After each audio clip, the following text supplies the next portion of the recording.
પછી ભેળા મળે સમસી પાણી પાવાની એ લોટ પાણીનો લાડવો મેલશે અને જરૂર નહીં હોય તારે ખાવાની 5-50 ભેગા મળીને ઉતાવળ કરશે કાઢી જવાની હે લાકડા ભેડો તને બાળી દેશે અને હશે ઉતાવળીને નાવાની અટક્યા લઈને હાલત થશે પછી રાખ તારે ઉડી જવાની હે 12 દિવસે તારી મોપાળ કરશે અને પછી આ દુનિયા બધી મિષ્ટાન ખાવાની સ્વાર્થની શેષ સગિયા બધી દુનિયા વાલા ગડકમાં ભૂલી જવાની વાલા ગડકમાં ભૂલી જવાની આ બધી સ્વાર્થની દુનિયા છે એટલે આ તો બધા આપણા ખાલી સ્વાર્થ છે એટલે બધા આપણે હરે કરીને સગા રહેવી બાકી એક દિનના સમયે આ તો બધા આપણા પારકા છે પણ આપણે પોતાના કરી લીધા છે ભગવાન એમ કે ખરેખર હું જ તમારો છું બાકી કોઈ તમારું છે નહીં પણ તમને આ માયા આપીને એટલે તમે પકડી લીધી માયા મેં તમને પકડવા માટે નથી આપી મેં તમને છોડવા માટે આપી છે પણ આપણે એટલા બધા મૂર્ખ છીએ તો માયાને પકડી રાખી છે અને ભગવાનને છોડી દીધા છે પણ ખરેખર અમારી બહેનોને આ એકવાર તાળીના ગડગડાટો વધાવો કે ઘર સંસારની અંદર રહે અને આ બેભાનનું કામ કરે છે કે બહેનો સંસારમાં રહે પતિના ટિફિન મોકલતા હોય એને સમયસર હાજર રહેતા હોય નાના બાળકો હોય તો એને સ્કૂલે મૂકી જે બપોર વસાડે 3 કલાકનો ટાઈમ મળે છે એ બહેનો ફોન નથી ગુમાવતા અને એ 3 કલાકનો ટાઈમ તેની ગૌશાળાની અંદર સેવામાં આપે છે અને જે કંઈ 3 કલાક અમારે ટાઈમ હશે ને એને દૂર કરી કે ગાયના પેટના ભરણ પોષણ માટે શેરી ભટકવી પડે કેમ કે આપણે લક્ષ્મી સમયે એક દીકરી અને ગાય દોડે ત્યાં જાય દીકરીને જોજો કન્યાદાન બને તો એક ગાય દેવામાં આવે છે અને તમારા કોઈ પણ પિતૃલોકને મોક્ષ આપો એને તો તમે આખું કુટુંબ ભેગું થાય અને ગાયના પૂછડે પાણી રેડો તો એને મોક્ષ મળતો હોય તો ગાય કેટલી ગુણકારી છે કે ગાય છે ખરેખર આ દેશનું જીવ છે આપણો પ્રાણ છે એટલે ગાય છે એટલે આપણો દેશ આગળ છે જેથી ગાય ખતમ થશે ને તેથી આપણો દેશ ખતમ થઈ જાય એટલે કીધું કે ગાયની વારે સરે કેમ કે ગાય છે ને એક પશુ નથી એક આપણી માં છે ખરેખર એમાં 33 કોટી દેવતા બિરાજમાન છે કે ગાયની અંદર 33 કોટી દેવતા છે કે ગાય છે ને એના મુખમાં તો કે ભાગવતનો સાર છે અને એનું ગળું છે ને એનો 18 અધ્યાય છે અને એનું મસ્તક છે એની ઉપર તો કે શિવજીનું સ્થાન છે અને એના ભાલે પર તો કે વૈકુંઠ ધામ છે ગાયની અંદર 33 કોટી દેવતા બિરાજમાન છે છતાં પણ આપણે આંગણે આવીને તો આપણે ઝાકાર દઈએ છીએ અને ઘણે આપણે ડુંગરા પુંગરા ગાતા હોય કુળદેવીને કરતા હોય પણ કુળદેવી એમાં છે કનૈયો એમાં છે રામ એમાં છે 33 કોટી દેવતા આવી જાય એક ગાયને પૂછો ને તો બધા દેવનું તમારે પૂજન થઈ જાય પણ ગાયને ઝાકાર રહેવો ને એટલે ઘણા મેં તો જોયા છે શ્રાવણ મહિનો આવે ને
કે બાજુવાળા હું કે સંબંધી શું કે, પણ ખરેખર બેનો હું તો એમ કહું હવે આપણે ભારત દેશની અંદર સ્ત્રીને જ જાગવાનું છે, તો જ આપણો દેશ ટકશે, તો જ આગળ જશે, નકર ઘણા દેશ આપણે કરતા આગળ વધ્યા હતા. હું તો કહું તમને ને મને ભારત દેશની અંદર જન્મ મળ્યો હોય ને તો આજથી એવું નક્કી કરી લે કે આ બેનું ધૂન સક્ષમ કરે ને એની સાથે આપણે 2 થી 3 કલાક કાયમ ભરીને આપણે બહેનોને સપોર્ટ કરવી, કેમ કે તમારો ને મારો રસ્તો એક જ છે. એકાદે બહેનોમાં જોડાવ, જો સંગ હારો કરો, સંગ કરવાનો તો હારે માણસોનો આનંદી માણસો ન જ કરવો, એમાં તમને ભગવાનના દર્શન થાય. દયાબેનનો અમારો સંપર્ક કરજો, એ દયાબેનને તાળીના ગડગડાટે વધારો, કારણ કે મને એવું થાય કે મારે કાર્ય ઠાકર એના ઘરે પૂગતો હોય છે. ઈ બહેનોને 70 80 હાડી હોય સતારી બહેનો કહી દે ધૂનમાં રસાનો હોય બોલો, અને ઈ આપણે ફોન કર્યું કે મારે હાડી થઈ ગઈ બોલે મને તેનું તે કાર્ય ઠાકર જ ગયો છે ખરેખર ના કામ કરવા. બોલો તમે ભજનમાં 4 અનુભવ કરજો, ભગવાનના નામે 3 કલાક કાઢી નાખજો. મારે ઘરે 150 હાડી પડી છે પણ રાતે લડી લે, કેમ કે બંને મને શક્તિ આપે છે. દિવસે હું એનું ભજન કરું છું અને રાતે ઈ મારો ફેરો હોય ને એટલે હું હાડી બનાવ્યા કરું. મારા પેટને ખાતે ભરવા માટે હું રાતે લડું છું અને ગાયને ખાતે ભરવા માટે દિવસે લડું છું. એટલે તો દિવસે હે સાંભળે મારા ગોપ ગવાળિયા, સાંભળો ગાયની વાત, ગોવિંદ તમારા નયને તો ક્યાં ગયો ભગવાન કનૈયા, ક્યાં ખોવાણો ખાવા નથી મળતો સારો, હે કનૈયા ક્યાં ખોવાણો ખાવા નથી મળતો સારો, હે ગાય ગોરલ કઈ મને બોલાતો માથે પહેરતો વાર, ગાય ગોરલ કઈ મને બોલાતો માથે પહેરતો વાર, એ કનૈયા તો તવનમાં ફેરો, એ કનૈયા તો તવનમાં ફેરો, સડી ગયો મારો માથ કનૈયા ક્યાં ખોવાણો ખાવા નથી મળતો સારો, હે કનૈયા ક્યાં ખોવાણો ખાવા નથી મળતો સારો, હે કાગને કાજે તરસી રહેતી ભૂખી રહેતી ભગવાન, કાગને કાજે તરસી રહેતી ભૂખી રહેતી ભગવાન, શું હતો એવો વાકય મારો, શું હતો એવો વાકય મારો, સડી ગયો મારો નાથ કનૈયા ક્યાં ખોવાણો ખાવા નથી મળતો સારો, હે કનૈયા ક્યાં ખોવાણો ખાવા નથી મળતો સારો, હે પાપિયા મને માર મારે છે કાઢે ગામની બહાર, પાપિયા મને માર મારે છે કાઢે ગામની બહાર, કસાઈ ખાને મોકલી કરવત, કસાઈ ખાને મોકલી કરવત, ઉતારે યાર પાર કનૈયા ક્યાં ખોવાણો ખાવા નથી મળતો સારો, હે કનૈયા ક્યાં ખોવાણો ખાવા નથી મળતો સારો, હે વિઠ્ઠલ હવે વેલો આવજે સાંભળે મારો પુકાર, વિઠ્ઠલ હવે વેલો આવજે સાંભળે મારો પુકાર, કબૂર કેસે પ્રીતમ પ્યારા, કબૂર કેસે પ્રીતમ પ્યારા, વેલે કરજો વાર કનૈયા ક્યાં ખોવાણો ખાવા નથી મળતો સારો, હે કનૈયા ક્યાં ખોવાણો ખાવા નથી મળતો સારો, હે કાન મને નિંદરડી નો આવે, મારે આંખે આંસુડાની ધારો, વેદના કોને જોયું ગાવો રે, એ કાનુડા મને કે ને તું ક્યાં ગયો રે, મારી ગાવલડી જોવે તારી વાટડી, હે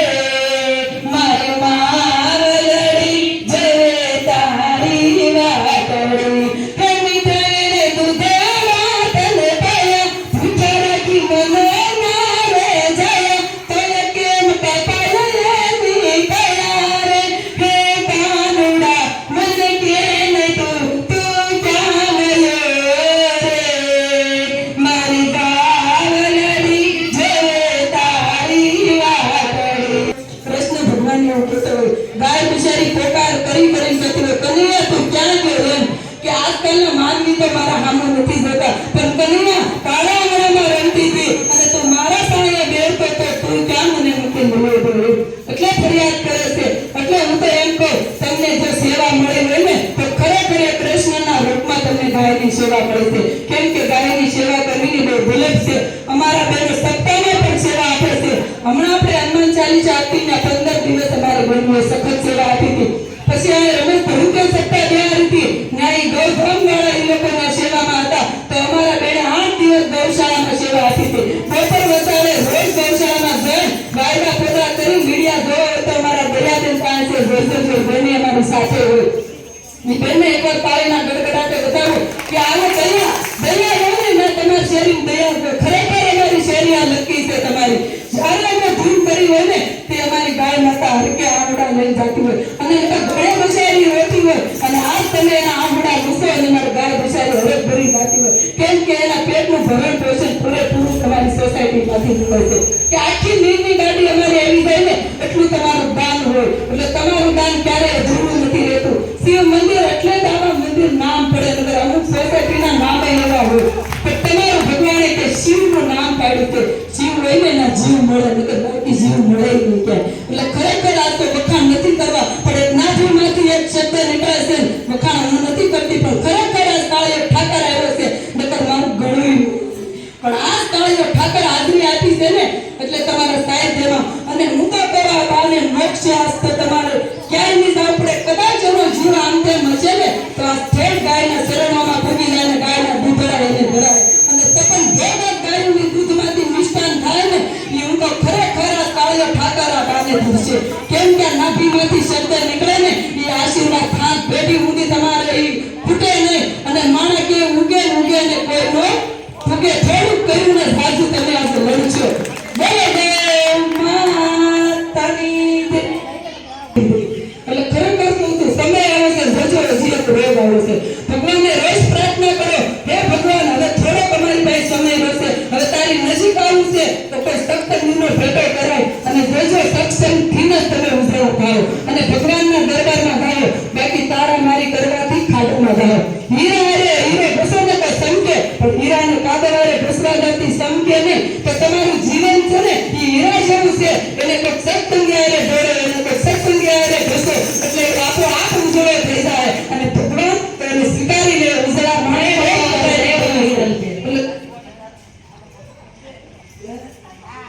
હા જો આપણું રસોડું છે આપણે મન બુદ્ધિનો આશ્રમ છે ને આપણે સરથાણા પોલીસ સ્ટેશન છે એની પાછળ જમવાનું છે તો જે કોઈ બેનો નવરા હોય ને તો અમારા દિવ્યાબેન સાથે તમે બધા બહેનો આવજો દિવ્યાબેન આવી બેનું નામે સુધારી મૂક્યું કેમ કે અમારા મંડળનું જ જમણવાર છે એટલે બુદ્ધા આશ્રમમાં આપણે અશ્વિનભાઈ નો આશ્રમ છે ને આગળ એની પાછળ છે ગુણવંતભાઈનું છે સદભાવના આશ્રમ છે અને કદાચ મેં ભાઈ હોય ને તમારા દયાબેનને જોડે લેતા આવજો અને અમારું પણ અમે તમને ભાવભેરું આમંત્રણ આપી છે કે તમે ના જોવો તો ખરેખર આ બેનો 1 વાગ્યાના રોટલા કરવા જાય અને કોઈ મા બાપની સેવા નથી કરતો ખરેખર તમે એકવાર ને આવી જોવો આપણે આ બે ધૂળ ઓછી દવા હે ને તો ચાલશે ધૂળ તો તમે ફોનમાં ટચ કરશો તો ધૂળ આવ્યા જ કરશે પણ હમદારા વાળા હમજ ને ઈ નહીં મળે કે હમદારા વાળા નહીં મળે હમશે લેવાય નહીં મળે એટલે જ્યારે આવું મળે ને ત્યારે આવું સ્વીકારી લેજો જોજો બધે ઉતરે કે તમારા ઘરમાં કોઈ પણ ગભરા ભૂખા માણસો હોય ને મા બાપ હોય તો એની પહેલા સેવા કરજો કેમ કે મા બાપ સિવાય કોઈ મોટું ભગવાન કઈ છે જ નહીં એટલે તો મા બાપને જ ભગવાન કીધા છે પણ ખરેખર બેનો અત્યારે મા બાપ એટલા પીડાતા હોય કે નો ટાઈમે ખાવા મળતું હોય નો પાણી મળતું હોય નો એને હુવા આશરો મળતો હોય પણ ખરેખર મા બાપનું કરતા સમય વધે તો તમે બહાર જાજો નકર બહાર ક્યાંય જવાની જરૂર નથી અમારા મા બાપ તો દેહમાં છે એટલે અમે સેવા કરવી છે અમારા મા બાપ ઘરે આવે ને તો પહેલા અમારે એને સન્માન દેવું પડે એની સેવા કરવી પડે પછી વધે ને તો અમે બહાર સમય કાઢવા જરૂર પણ ખરેખર મા બાપનો જો તમે સેવા કરશો ને તો તમે ક્યાંય નહીં કરો ને તો અર્થ ધીરજ પુણ્ય બધું આપણે એના શરણોમાં મળી જાય નકર તમે ગમે એટલા ભટકશો ગમે એટલા તીરથ કરશો ક્યાંય તમને ભગવાન મળશે નહીં મા બાપ છે ને એ જ આખું આપણે ભગવાનનું શરણ છે એટલે કીધું ક્યારે આપણા મા બાપ દુઃખી નહીં થવા જોઈએ અને તમારા મા બાપ દુઃખી થાય ને એટલે તમારો ધર્મારો એવો ગુણ માનજો તમે ક્યાંય હાથ પેઢી ઉડી ગઈ સુખી નહીં થાવ નરકમાંથી બી સુખી નહીં થાવ નરકમાં જગ્યા નહીં મળે તો મા બાપના આંસુડા પડે છે ને એટલે તમારો ક્યાંય ઉધાર નથી પણ એક મા બાપના આંસુડા ઝીલી લેવો ને એટલે વૈકુંઠમાં મા બાપ પહેલા તમારો વાસ થાય પણ એના આંસુડા ઝીલવા સહમત થાજો તમે મા બાપનો સ્વભાવ એવો હોય તો એને ગોઠા જાણીને એને કાઢી મૂકજો એમ કહેશો કાંઈ નહીં તો બિચારા ગૌઠા છે એટલે આપણા મગજમાંથી કાઢી નાખવાનું. એને કીધું એ ભરી નહીં દેવાનું. કેમ? એનો સમય વિયો જશે એટલે એનું મગજ હરખું કામ ન કરે એટલે ન બોલવું હોય તો બોલાઈ જાય, ન ખાવાનું ખવાઈ જાય, તબિયત બગડે એટલે બોલાઈ જાય. પણ આપણે સહન કરવાનું. ભગવાને આપણે સહન શક્તિ આપી. આપણે જે નાના છીએ પછી એના ગોડા ખાવું કે આપણે એ જ પરિણામ આવશે. તો આપણે આવું બોલાઈ જાય. આપણે અત્યારથી આપણથી સારું બોલાય ને એટલે આપણે અભિમાન આવે મૂસતું. પણ આપણે એક દિન સગી ઝીરો થઈ જવાના. ત્યારે હીરો હોય ને એ શીલે ઝીરો જ થાય બધું. એટલે આપણે એમ માનવાનું હું પણ ક્યારે રાખવાનું નહીં. અને હું પણ તો હોવું જ ન જોઈએ. તમને કોઈ પણ સારું કામ આવડે તેમાં હું પણ નહીં. મને આવડે છે ને એના બાજુવાળાને શીખવાડું. મારામાં છે ને એટલે મારી બહેનોને શીખવાડું. અને હું તો એમ કહું ખરેખર તમારી ભૂલ કાઢે ને એને કાયમ વંદન કરજો. પણ ત્યારે મોટી એનાથી હંગરવાની કે અત્યારે માણસો ભૂલ કાઢે ને આપણા હોય ને એ જ આપણી ભૂલ કાઢે. બાકી તો બીજા ભૂલું કરાવે. ખરેખર અમારા મંડળવાળા બહેનોને હું સલાહ આપતી હોય કોઈ પણ તમને આમ તેમ બોલે ને અને તમને કદાચ મારામાં ભૂલ આવી કાલ મને બીજા બેન એમ કે વિરમબેન આવું ન બોલાય તો મારે સુધારવું પડે. કાંઈ વાંધો નહીં, કાલથી હું બીજું બોલે. કેમ કે આપણી ભૂલ આપણા બહેનો જ બોલે. બીજા તો અમને ભૂલું કરાવે. આપણા બહેનો હોય ને એ જ આપણે ભૂલું સુધારાવે. પણ ઘણા બહેનો નથી એટલે મને તો આવું કહી દીધું, મને તો આમ કહી દીધું એમ ન કહેવું જોઈએ. એમ થોડું કહેવાય. પણ આપણે આપણે શીખવાડે, બીજા થોડા શીખવાડવા આવે. તમે અમને ન સલાહ આપીએ તો અમારા બહેનો હોય તો અમારી ભૂલ આવે ને તમારા બહેનો કે બહેનો આમ ન કરે આ બેન આમ ભૂલ આવે તો હું કહી દઉં બીજા બેન આમ ન થવું જોઈએ. કેમ કે મારી બેન છે તો મારી એની ભૂલ સુધારવી પડે. બીજા ભાઈ ન કહેવા જાવ પણ મારી બેનની ભૂલ હું એને કેમ સુધારાવું. પણ આવું સહન કરી લેવાનું. ઘણા બેને ઊંધું લાગે બાજુવાળાએ કીધું ને આમ કીધું ને ઓલાએ કીધું. પણ આવું હોવું જ ન જોઈએ. આપણું જીવન આપણા જ સુધારે. બાજુવાળા ભૂલું કરાવશે ત્યારે આપણી ભૂલ સુધારશે નહીં. એટલે આપણા પોતાના છે એવું જ માનીને આપણે સ્વીકારવાનું સહન કરતા શીખી જાવ. સહન કરો ને એ સર્જન થાય. બાકી કોઈ ઓલી આમ કીધું ને ઓલી આમ કીધું ને ઓલી આમ કીધું આખી જિંદગી વહી જાય તો તમે સર્જન ન થાય. કેમ કે એટલે તો ભગવાને તમને શક્તિ આપી. કેમ ઢોરને પશુને પંખી નથી આપી? માણસને જ બધી શક્તિ. પુરુષ તો ખાલી શક્તિ છે, સ્ત્રી તો સહન શક્તિ છે. એને તો વધારે સહન કરવાનું હોય. એટલે આપણે બેનોને સહન કરવાનું છે. કોઈ આમ કેમ તેમ કેમ ત્યાં ખોટો સમય ન બગાડવો હોય. અને એટલે બોલો ને એટલે બધું કે હારી વાત જ ન થાય ઓલું નહીં કરે. ભગવાને તમને કામ શું કરવા આપ્યા છે કે સારું રેડવા માટે આપ્યા છે. તમે ખરાબ રેડો કરો. કોઈની પોતળી આપણા કાન એટલે ભગવાને આપ્યા છે સારું સાંભળવા માટે આપે છે. કોઈ એવું ગંદકી આપણા કાનમાં નાખી દઉં તો કેવું કે આવું કે સારું કહ્યું. એટલે થોડું કીધું જાજુ સમજજો. હવે આપણે થોડું ભૂલ તરફ છે. બોલે